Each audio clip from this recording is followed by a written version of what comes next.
Okay, we're continuing on to um, providing an overview of the psychology of quality of life.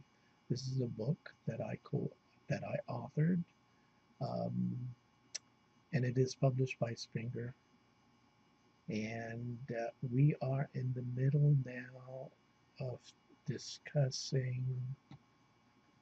What are we discussing?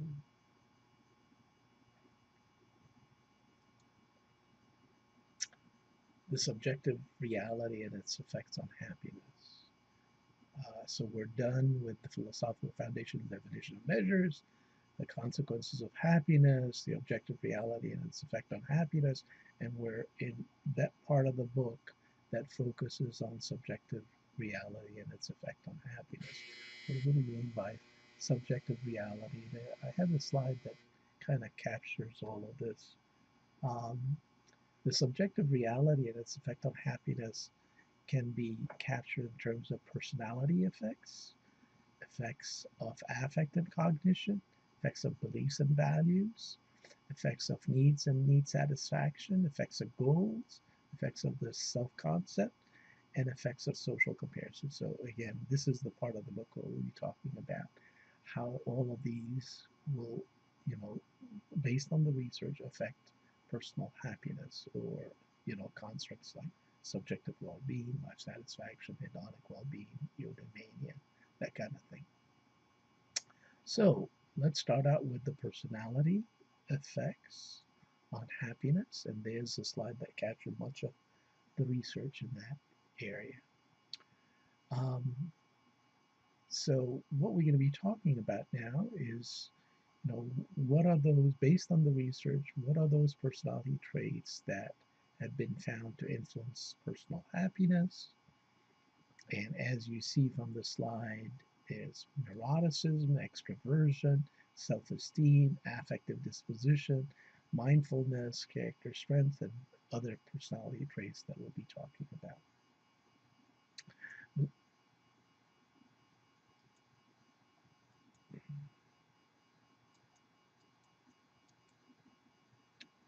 Sorry about that.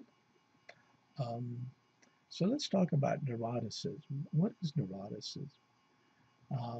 Neuroticism is a personality trait which is characterized by a sort of a anxiety, fear, moodiness, worry, envy, frustration, jealousy, loneliness.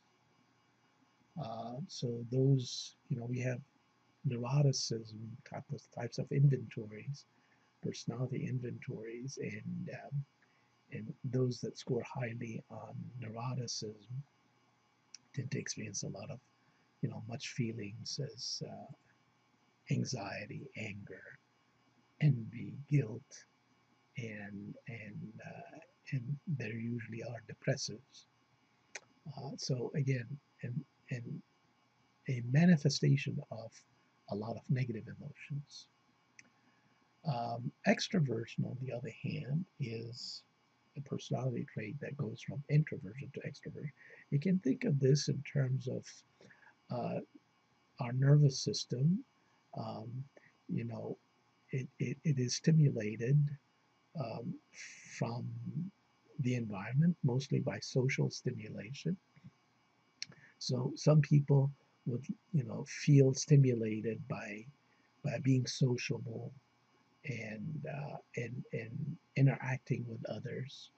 Other people are much more reserved in the sense that there's so much sensory stimulation that they can tolerate, and then they kind of withdraw from people.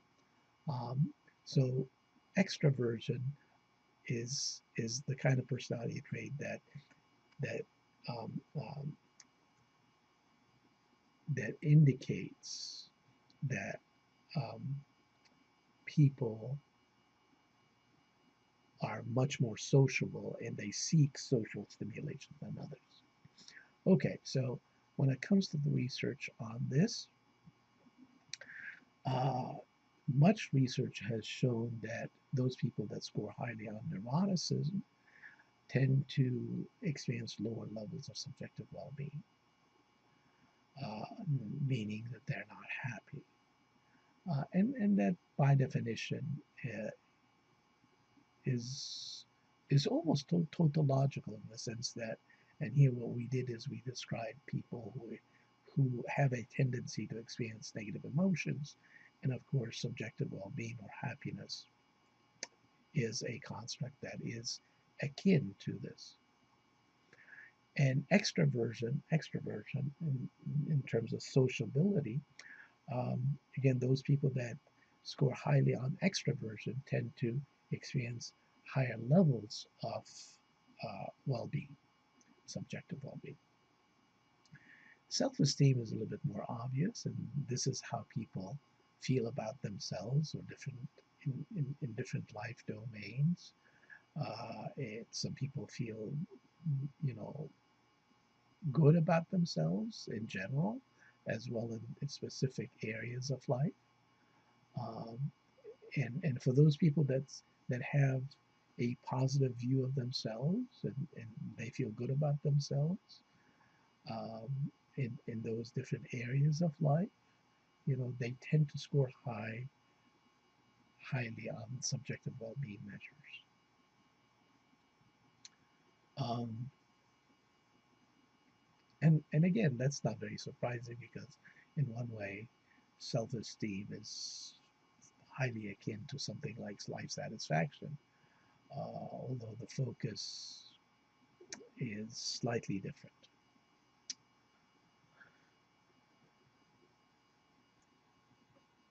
Another personality trait that seems again almost tautological with the concept of subjective well-being is affective disposition. Affective disposition is essentially the dispositional variant of subjective well-being.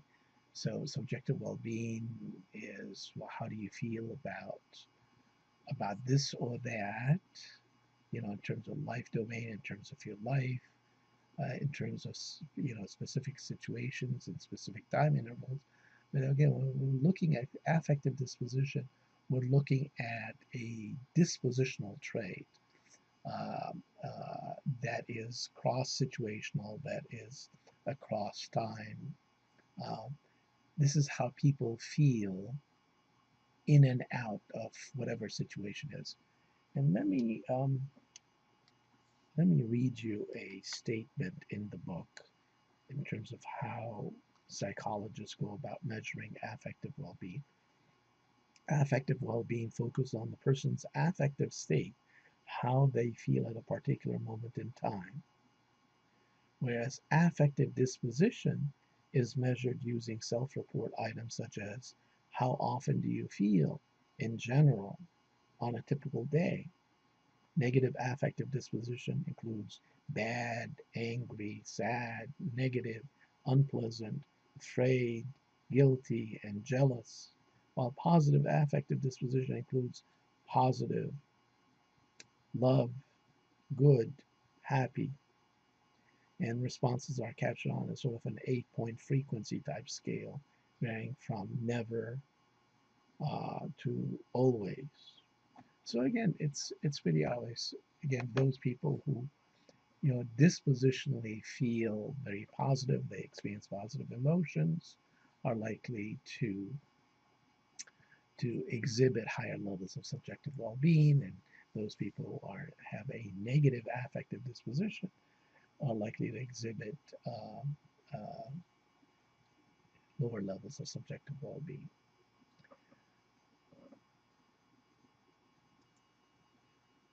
Another personality trait that seems to be linked with subjective well-being is mindfulness. Mindfulness is the ability to concentrate, to focus, to pay attention to the moment, being absorbed in the moment and not being distracted by all kinds of other environmental stimuli. And and part of mindfulness is being able to suspend judgment and just to focus on on a specific stimulus um, without necessarily making judgment about the stimulus. Um, that's what mindfulness is about, at least the way I understand it. Um, so there's quite a bit of research that has focused on the relationship between mindfulness and subjective well-being, and the relationship is positive in the sense that those people who are mindful tend to exhibit higher levels of subjective well-being. Okay, when it comes to character strength, what is character strength? I mean, ultimately, when we talk about character, we're talking about positive traits that people exhibit. Um, you know, you can actually talk about virtues. Human virtues as reflecting character. The person has character if that person is virtuous, if that person is generous, if that person is compassionate, if that person is hospitable, if that person is brave and courageous, on and on. So that is part of what you call character, and of course there are now inventories of character strength, um, and the research has shown that there seems to be a relationship between character strength and subjective well-being. Let me read to you at least one study, the finding of one study that have linked character strength with subjective well-being. An example of a study finding is the positive association between character strength of the heart, such as hope, zest, gratitude, love, and curiosity, and subjective well-being. In contrast, strengths of the mind, which is appreciation of beauty, creativity, judgment, and love of learning, are not associated with well-being measures. So that sort of gives you an idea of the association between character strength and subjective well-being. Of course, there are other personality traits, and some of them are things like internality. Internality is the extent to which a person makes attribution of positive outcomes to the self versus external sources. Let's say if you succeed, then you take credit for the success. And if you do that in a manner which is consistent, that you're always taking credit, that of course feed your subjective well-being. So you experience a lot more positive emotions. There are other, of course, there are other traits like perceived control, optimism, expectancy of control, Pollyannism, genetic predisposition to be happy, resilience, and the big five traits. The big five traits are essentially openness, conscientiousness, extroversion, agreeableness, and neuroticism. And again, in that the big five also seems to be very much linked with subjective well-being. Okay, so now let's focus on theories that explain how those personality traits influence personal happiness or subjective well-being. Okay, let's focus our attention on theories that explain how those personality traits influence subjective well-being. First one is instrumental theory. And instrumental theory is it posits that personality trait predisposes the person to choose certain situations and therefore experience certain life events. For example, extroverts are more likely to choose social situation more often than introverts. These social situations, in turn, are likely to induce positive affect. That's the gist of instrumental theory. Now you got temperament theory, which is, again, a variation of this. It posits a direct link, but from the personality trait to subjective well-being. It's much more direct. Now, let me give you examples of how temperament theory affects, or at least explains the link between certain personality trait, like, for example, extroversion and subjective well. Extroverts tend to be more sensitive to reward and non-punishment cues. This reward non-punishment cue sensitivity is manifested in the form of enhanced information processing of positive stimuli, which in turn makes the person experience more positive affect. In contrast, neurotics are more sensitive to punishment and non-reward cues, which lead to negative affect. That's the gist of it. How about top-down theory? Top-down theory, I guess, for you to be able to appreciate, the concept of top-down theory, I guess we'll need to make a distinction between top-down theory versus bottom-up theory, or what you call horizontal spillover. So these are three theories in quality of life and subjective well-being research that has gained much popularity. One is that affect affects life satisfaction in a satisfaction hierarchy. It goes from the very bottom in terms of how people feel about certain life events and how those feelings spill over into what we call domain satisfaction, and how domain satisfaction affects life satisfaction, which would be on top of that satisfaction hierarchy. That's bottom up theory.